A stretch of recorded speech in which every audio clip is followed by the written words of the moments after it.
The Lord be with you and with your spirit. A reading from the Holy Gospel according to Matthew. Jesus told his disciples this parable. A man going on a journey called in his servants and entrusted his possessions to them. To one he gave 5 talents, to another 2, to a third 1, to each according to his ability. Then he went away. Immediately the one who received 5 talents went and traded with them and made another 5. Likewise, the one who received 2 made another 2. But the man who received 1 went off and dug a hole in the ground and buried his master's money. After a long time, the master of those servants came back and settled accounts with them. The one who had received 5 talents came forward, and bringing the additional 5, he said, "Master, you gave me 5 talents. See, I have made 5 more." His master said to him, "Well done, my good and faithful servant. Since you were faithful in small matters, I will give you great responsibilities. Come, share your master's joy." Then the one who had received 2 talents also came forward and said, "Master, you gave me 2 talents. See, I have made 2 more." His master said to him, "Well done, my good and faithful servants. Since you were faithful in small matters, I will give you great responsibilities. Come, share your master's joy." Then the one who had received the 1 talent came forward and said, "Master, I knew you were a demanding person, harvesting where you did not plant and gathering where you did not scatter. So out of fear, I went off and buried your talent in the ground. Here it is back." His master said to him in reply, "You wicked, lazy servant. So you knew that I harvest where I did not plant and gather where I did not scatter. Should you not then have put my money in the bank so that I could have got it back with interest on my return? Now then, take the talent from him and give it to the one with 10. For the one who has more will be given. He will grow rich, but from the one who has not, even what he has will be taken away. And throw this useless servant into the darkness outside, where there will be wailing and grinding of teeth." The Gospel of the Lord. Praise to you, Lord Jesus Christ. Brothers and sisters, this is the 33rd Sunday in Ordinary Time. We are very much nearing the end of the liturgical year, which would end with the feast of the Christ the King of the universe. And as we have seen in all the Sundays that preceded this gospel is also asking us to be vigilant, because there is a judgment, may paghuhukom, may paglilitis, ika nga, sa pagdating ng panahon. And every day is also for a Christian a day of judgment. Meaning, kumbaga sa araw-araw, meron tayong kailangan nating tumugon, kailangan nating sumagod. We have to make an accountment, no? On what we have done, on how we have managed the gifts that God has given us. Kaya nga mga kapatid, itong 33rd Sunday, Christ in this chapter 25 of the Gospel of Matthew, we are given this parable. Una sa lahat, laging naiisip natin dito sa talinhagang ito, pag sinabing talento or talents, iniisip natin yung quality o yung kapasidad, the capacity, ability, personal gifts, personal skills or capability or qualities nga, di ba? Doon nanggaling yung kahulugan ng talent sa panahon natin ngayon. Doon dito nanggaling dito sa talinhagang ito. Pero dito sa Ebanghelyo, it doesn't speak about our skills, capacity, or qualities, or gifts, personal gifts that we have, no? Yung kakayahan natin. Konsekwensya na lang yun. Kumbaga, pangalawang secondary,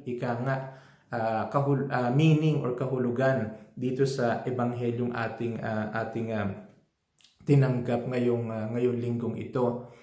Ang kahulugan po dito, sabi nga dito, a man went on a journey, called the servants, and entrusted his possessions to them. Pinagkatiwala. Ito, napakahalaga nitong salitang ito. Pinagkatiwalaan nitong master na ito, nitong Panginoon na ito, sa kanyang mga lingkod, ang kanyang mga ari-arian. All his goods, his possession. Kung ano yung meron siya, pinagkatiwala. May balikan natin ang salitang pinagkatiwalaan o pinagkatiwala dahil napakahalaga nito. And to one he gave 5 talents, to another 2, to another 1, the third one, 1 talent. The word talent and what is being referred to in this gospel, talent is a unit of measurement of a weight. No? Kumbaga yung pangalan o tawag sa sukatan ng isang timbang, no? Yung weight. Kumbaga, ang halaga ng isang talent, just imagine this, is 30 to 40 kilos of gold or silver. Ika nga, ang katumbas nito ay 6,000 denarii. No? Natatandaan nyo ba yung nakaraang yung mga laborers or yung the laborers of the 11th hour, ika nga, no? Na tumanggap lahat ng manggagawa ng araw na yun, tumanggap ng isang denaryo.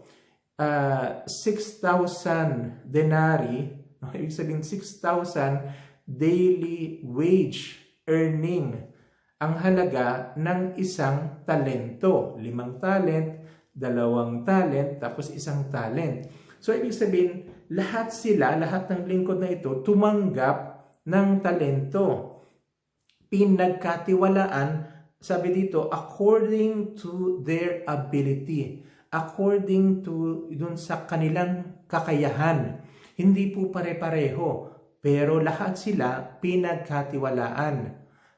Tingnan natin ang ebanghelyong ito, not only from the point of view of the servants, but most especially from the point of view of the master, from the point of view of God.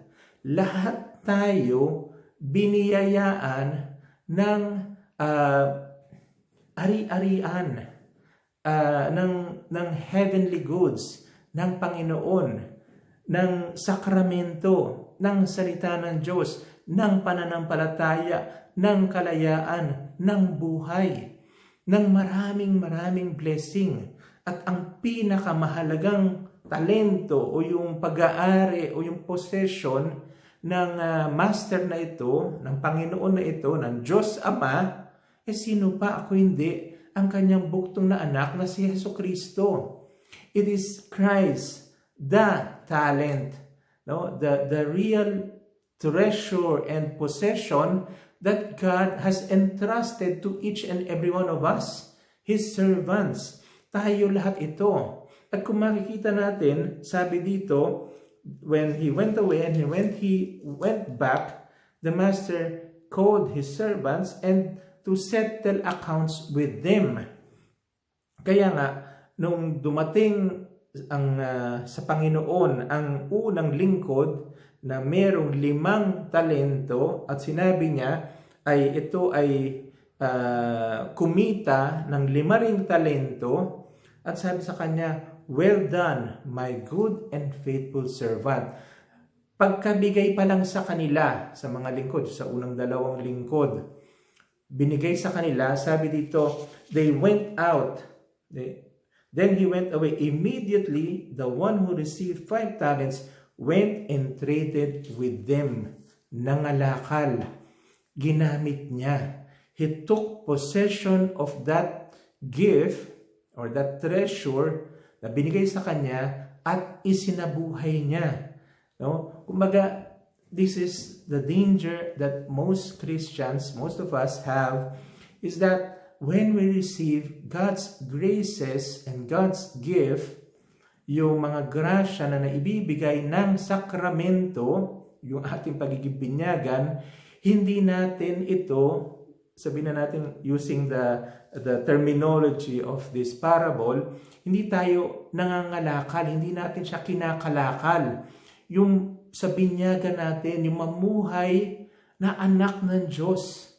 Alam nyo ba sa araw-araw na tayo ay nag-aalala, natatakot, nagdududa, no? Parang namumuhay tayo, sabi nga sa Ebanghelyo ni San Juan, we live as if we are orphans. I will not leave you orphans anymore because I am giving you the Holy Spirit. Let us take possession. Kumbaga, hindi lang angkinin natin, kundi tanggapin natin. At isabuhay natin, hayaan natin na tunay na mangalakal ito sa ating pamumuhay. Kaya nga, sabi dito, no, he went immediately and traded with it. Kaya ito naman ay nagbunga, kumita din kung ano yung binigay sa kanya. At ganun din yung pangalawang lingkod. Yung 2 talento na tinanggap niya, 2 talento rin ang kinita. Kaya naman, ang dami-dami nating salita ng Diyos na tinatanggap. Tingnan nyo ang mga ibon sa himpapawid. Hindi nila kailangan magtrabaho, ngunit ang Panginoon Diyos, pinapakain sila. Anong sabi? Do not worry of what you're going to eat, pero tayo ay takot na takot. Hindi natin kinakalakal, ang ating natanggap. At ang salita ng Diyos mismo, na sinasabi, mahal tayo, na pinapatawad tayo. Pero ganun pa naman, tayo mismo hindi natin mapatawad ang ating sarili. Tayo mismo hindi natin panghawakan ng salita, pumasok sa pagpapatawad ng asawa, ng anak, ng kasama sa komunidad, kasama sa simbahan, kasama sa trabaho, o kaibigan. We act as if meron tayong laging takot because hindi natin nakita na yung dakilang regalo ng ating kalayaan at lalong-lalo na yung tiwala na binibigay ng Diyos sa atin. Sabi nga, naalala ko lagi kong pinangahawakan, God believes in you more than you believe in yourself. Nagtiwala ang Diyos, pinagkatiwalaan tayo ng buhay, na mamuhay gaya ng kanyang bugtong na anak, to live the life of Christ, na pumasok sa cross. Kaya tuloy, namumuhay tayo na hindi perfecto, not in the moralistic sense, but yung sinabi doon sa unang pagbasa, sabi dito napakaganda, when one finds a perfect wife or a worthy wife, which means sa Hebrew yung perfect. Perfection here does not mean yung morally perfect, yung walang dungis, walang mancha, o yung impeccable, walang kasalanan, walang sala. But sabi dito, a perfect wife means that wife lacks nothing. Naalala nyo ba yung Psalm 23, the Lord is my shepherd, I lack nothing. The Lord is my shepherd.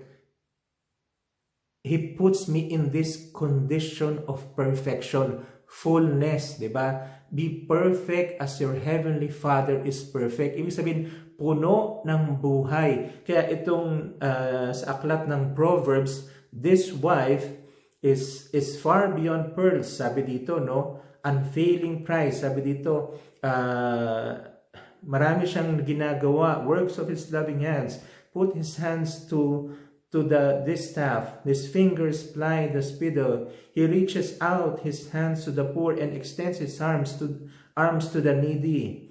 No, itong babaeng ito, itong wife na ito, itong asawang ito, it refers also to a wife that to be an example, no? Pero it is referring to somebody, no, a Christian o isang hinirang ng Diyos, no, pinili ng Diyos, isang from the people of Israel to the Christians, to the church, to all of us, is having that fullness of life. Yung magkaroon ng, ayaw ba nating maging esposa sa buhay natin, yung buhay na puno, yung buhay na, kaya nga, sabi dito, no, share in my joy. No, pinagkatiwalaan kita ng maliit, bibigyan pa kita ng mas marami, mas malaki. Because the desire of this master is that the servant would share in his joy.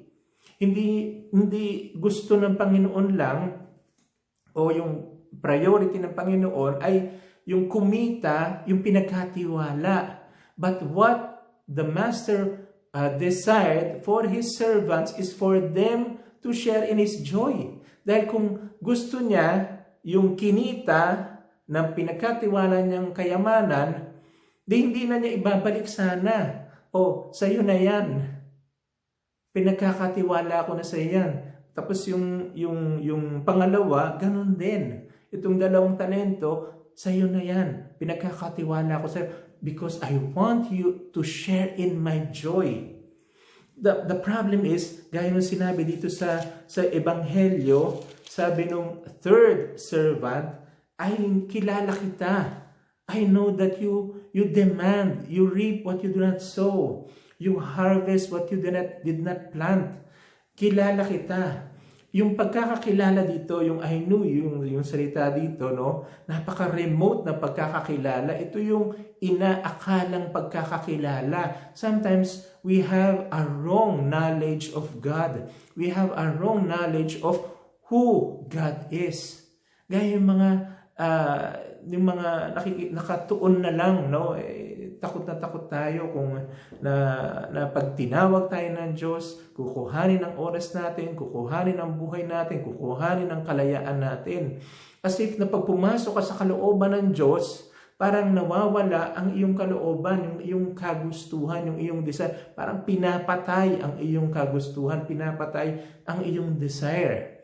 Not understanding na ang nais lang bigay ng Diyos sa atin na hindi kunin ang ating mga hinahanap na desire, kundi punuin para mag-iba ang relasyon natin sa mga bagay-bagay. Example, no, yung kumbaga yung yaman, yung pera mismo o yung oras mo, no, as if gusto mo yan para para ikaw ay magkaroon ng joy, ng saya. Pero hindi natin naintindihan na to renounce all these things, to free ourselves of all these desires, no? Hinihilom lang ng Diyos yung ninanais natin para makita natin na with the Lord we lack nothing. Yun yung perfection, a perfect wife. Kaya siya ay nakapagbibigay ng kanyang sarili sa kanyang asawa at sa kanyang pamilya at sa mga tao, no? Kaya nga napakaganda ng imahe, no? Bakit ito yung linagay yung karunungan ng simbahan, na bakit ito ang pinares dito sa ating ebanghelyo. Kaya nga yung sinabi rin dito sa responsorial psalm, no, yung last verse, the Lord bless you from Zion, may you see the prosperity of Jerusalem all the days of your life. Makita yung magkaroon ma-esposo natin, makaisa natin ang ganitong buhay, yung buhay ng lingkod na kinakalakal ang mga regalo ng Diyos, pinangahawakan ang salita ng Diyos, pinangahawakan ang relasyon sa Diyos, yung pagkamatay at muling pagkabuhay ni Kristo, pinangahawakan ang tagumpay ni Jesucristo sa kamatayan, no, gaya na sa harap ng cancer, pinanghawakan ni Maricel, ng kapatid ko, no, pinanghawakan niya yung tagumpay ni Kristo sa kamatayan. Yun yung sinasabi ko lagi, yung stubborn faith, yung katigasan nung nagmatigas siya na kumapit dun sa pananampalataya na si Kristo ay nakapagtagumpay sa kamatayan. Yun ang sinasabi sa atin nitong ebanghelyong ito. Instead of fearing God, not knowing who God really is. Kaya anong ginawa niya? Yung regalo, yung biyaya, yung sakramento, yung salita, binaon sa lupa. Binaon sa lupa. Ano ang sabi dito? No? Sana pinagkatiwala mo na lang sa bangko, sa mga eksperto. Sana hindi ka sanay mamuhay bilang Kristiyano. Tiningnan mo sana yung mga nakapagbigay at nagbibigay ng testimony. Yung simbahan, yung kung saan sa mga kapatid natin, kung saan gumalaw ang Diyos, hindi dahil sa kwalidad nila, sa kalidad nila, sa pagiging hindi nila magiging mahina na, kundi yung ginawa ng Diyos dito sa mga nakakatandang kapatid, nakakatanda in a sense na nagkaroon ng karanasan na kay Kristo, na nakikita sa buhay nila. Kahit hindi sila mangusap o magsalita, bakit hindi natin panghawakan yun? Bakit hindi tayo nangalakal doon at tumingin doon? Kundi tinitingnan natin kahinaan lang ng bawat isa, kasalanan ng bawat isa. Kaya napakaganda, napakalakas na itong ebanghelyong to na iniimbitahan tayo, wag lang tingnan, oo, ako itong ikatlong lingkod na hindi ko nakayanang mangalakal. Lahat naman tayo pwede o maaari o naging itong ikatlong lingkod. Natakot, nagduda, hindi, sabi nga, lazy servant. Sabi, useless and lazy servant. No? And wicked. No? Wicked means yung hindi nagkaroon ng relasyon sa Diyos. That is the wicked person. Hindi lang, kaya in konsekwensya, gumagawa ng mga bagay na wicked. Lazy. Laziness. No? Yung kinatamaran, yung hindi tayo gamitin natin yung salita nagsipag na mag-take ng risk, na tumalon, na magtiwala, na isabuhay, na panghawakan. Isabuhay ang salita. It means panghawakan mo yung salita, hindi yung kung kaya mong tuparin ang salita. Ang salita itinupad na at natupad na kay Jesucristo at binibigay sa atin as a word that is already fulfilled. Kailangan lang natin is maniwala, magtiwala, panghawakan, na magkaroon ng kasiguraduhan dito sa puso natin na panghawakan, totoo na nakapagtagumpay ang Panginoon laban sa kamatayan, over death. Kaya posible, at nakita na rin naman natin sa buhay natin, na gumalaw ang Diyos, no? at itong salitang ito ay naging katawan, naging laman sa buhay natin. Kaya hindi lang claim but take possession. Panghawakan natin, gamitin natin, gawin natin kaisa itong salita na ito, yung mga binigay sa ating mga biyaya ng Diyos, to have this attitude to espouse the life of Christ. Yung maging kaisa, ang buhay natin ay maging buhay ng Panginoon Jesucristo. Sabi nga, no, naalala ko, yung isang, nung nandun kami sa Porto San Giorgio many years ago, it came about that we were having the convivence during this time, and we were there, itinerante at that time, and one sister gave her testimony. And she was saying that salamat dun sa banal na espiritu, sa discernment, yung mga talento, no? Yung discernment, to have the Holy Spirit is also to have the discernment, of course, to have this light. Nakita niya na yung pagkakataon sa harap ng kanyang cancer, ng kanyang karamdaman, ay yun yung okasyon na kung saan ginamit niya ang banal na espiritu, ang buhay at ang tagumpay ni Kristo sa kamatayan. Ginamit niya. ginamit niya. Kaya sabi nga niya, the talents that I receive from God is not only and not immediately the sickness, but yung okasyon sa harap ng karamdamang iyon na kung saan pwede akong mangalakal, pwede kong gamitin at patubuin so I can share in the joy of my master. Napakaganda. Dahil kung gagamitin natin yung testimony na ito, yung experience na ito sa ating buhay, yung kahirapan na pinagdadaanan yung mag-asawa. If you have faith, if you read it in the light of this gospel, no, hindi tayo, sabi nga ni San Pablo, no, yung mahihimlay, no, to sleep. Let us not sleep as the rest do, but let us stay alert and sober.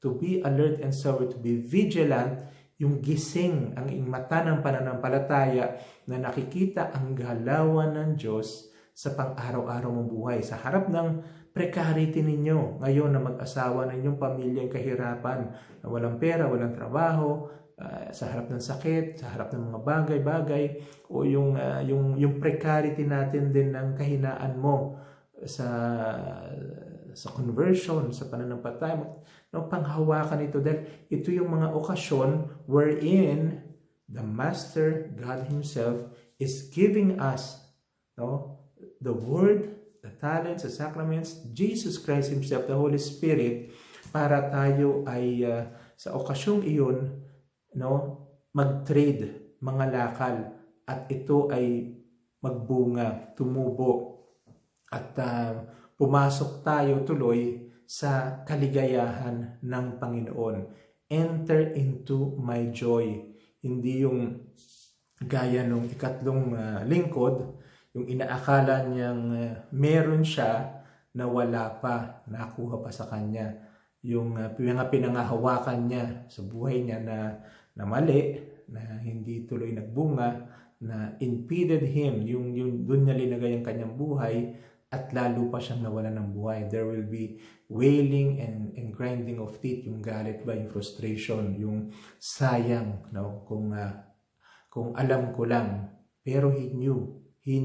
Sabi nga, you know that I am used to receiving profit, receiving harvest. I am used to na kung ano yung binigay ko, kung ano yung ginawa ko, may babalik lagi. Bakit hindi mo inisip na kapag sa akin ka kumapit, meron at merong bunga ito ng buhay. Meron at merong itong kapupuntahan na bunga, na reward, na compensation. Pag ikaw ay kumapit sa akin, alam mo yun, na hindi ako isang sakim. Kung hindi, ako ay generous, ako ay mabuti, ako ay mapagmahal. Nakita mo naman ito sa iyong kasaysayan. Bakit mo nilibing sa lupa? Bakit hindi ka nagtiwala? Pero doon sa mga nagtiwala, nangalakal, ang Panginoon ay ang imbitasyon sa kanila, share in my joy. Kaya naman, huwag sana nating tingnan, no, itong paghuhukom, accounting ng salitang ito bilang moralismo, bilang paghahanap o expectation sa atin, bagkus ay tulong, enlightenment at biyaya para tayo ay tunay na mamuhay na bilang anak ng Diyos at angkinin na tayo ay tunay na anak ng Diyos, na meron tayong amang nasa langit, at ang dakilang regalo na ibinigay sa atin ay ang kanyang bugtong na anak na si Jesucristo. Kaya sa inyong lahat, a blessed 33rd Sunday in Ordinary Time.